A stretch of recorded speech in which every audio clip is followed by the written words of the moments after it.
moving along, the next thing we can do because of CSS and HTML is connect to external resources. So for this example, we're going to look here at the page connecting to Google Fonts. Now, here it is, I'm just going to go ahead and run it, and you'll see what happens over here on the right-hand side. You'll see that this is the unmodified version of the creating classes and IDs page. I wanted to clear out all the less than great looking colors in there so that we could just look at the font families. Now, font family is part of the suite of font selectors that you have. I want to explain to you what a font is.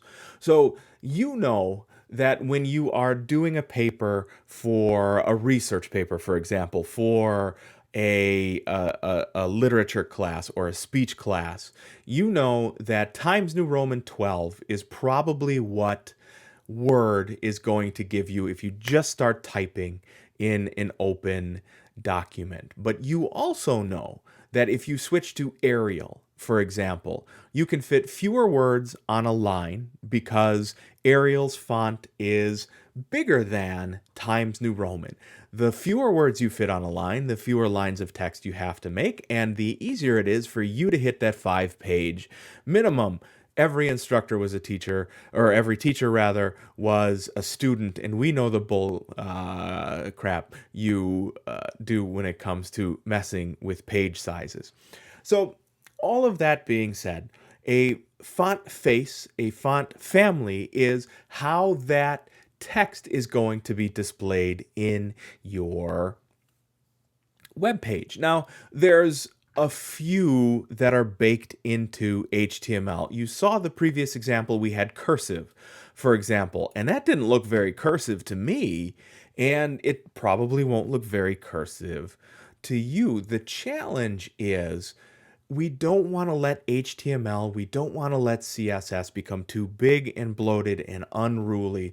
So instead, they let you connect to external resources. Now, one of those resources we've got here is fonts.google.com. I will have that link for you here back on Eagle, but otherwise it is simply fonts.google.com. And as you scroll down through here, you've got the name of your font. So Montserrat is the name of the font. There are 18 styles of it, and this is what it looks like. Almost before we knew it, we had left the ground. It gives you a little preview of how your text is going to look. Here we've got praise. There's only one style here, and you can see what it's going to look like right there with the exact same reference text. Almost before we knew it, we had left the ground. So I'm going to pick a couple of really very, very different font styles here, and we're going to go through how to actually get your HTML and CSS to use an external font. So I like Poppins because it sounds like Mary Poppins, so I'm going to go ahead and click on Poppins, and right here you can see a bunch of different ways that it can be displayed. So I kind of like this one here, the thin 100 version of it, but I even like the thin 100 italic version better. So if you click on select this style over here on the right hand side of your page, what you're going to notice is link and import. So be sure to click on import over here on the right and copy everything from the @ sign to the semicolon. So you do not need the style. You would copy that if we were doing this in our HTML page, but we're not. We're doing this in the CSS, so we don't need those two style lines. So we copy everything from the @ import to the semicolon. So I'm just going to go ahead and copy that.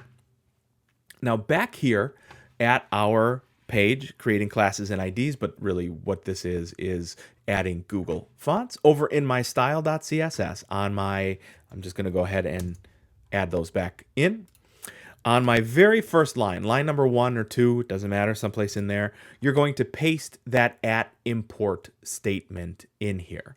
So there's your @import URL, and what this does is point your browser at Google Fonts to load that font. You don't have to know how it works, but that it works is, pretty nice. So I'm going to go back. We're going to pick one more font. I just said back on my page. I could have done it from here, but for me, it's Command back. For you, it could be Command or Control and then left. So I want to take something that's really going to stand out. Lobster. I like the sound of it. So I'm going to click on Lobster, and then I'm going to click on select this style. And the same thing over here on the right hand side, I'm going to copy everything between the @import and that semicolon. Once I have that copied, I'll come back here to adding fonts, or the REPL for adding fonts with Google. I'm going to add another line, and I'm going to paste in that import statement. Now, what we can do is we can say font family, and we can just refer to these by their name. So Poppins, right here in page title, and in section title, I'm going to replace cursive because I've already got a font family. I'm going to replace that with Lobster. So there in my page title is Poppins, and here in my section title is Lobster. We're not quite done yet. Just as a refresher, what we have to do is add our divs in here with our HTML. So I clicked on the HTML, and here for me now it's line number 11, and I have a div ID. It's got to be an ID because page title has that hash symbol in front of it and can be used one and only one time on this particular page. So div ID equals page title, and then down here, after my H1 and everything else that's in there, I'm going to say /div, just like we did in the previous example. Once I run it, you can see again, and the changes are immediate. Creating classes and IDs now has that Poppins font face, or that font family face, from the Google Fonts cache. It's again fonts.google.com. We're going to add Lobster now to classes, IDs, and the div. So here we go. It's on line number 18. So remember again, because we use the dot nomenclature here for section title and section content in my CSS, back here in my HTML, I have to say div class equals section title. And then here after my section, I have my /div. So I'm going to copy section title. I'm going to copy that whole line because I know I have to add it here before IDs, and I know that I have to add it here before the divs. And then I also have to add back a /div, so I'm going to copy any of them. And I'm going to add them back here after my titles. So there and there, those two lines were 27 and 32, but it might be a little different depending on how you've been structuring your pages.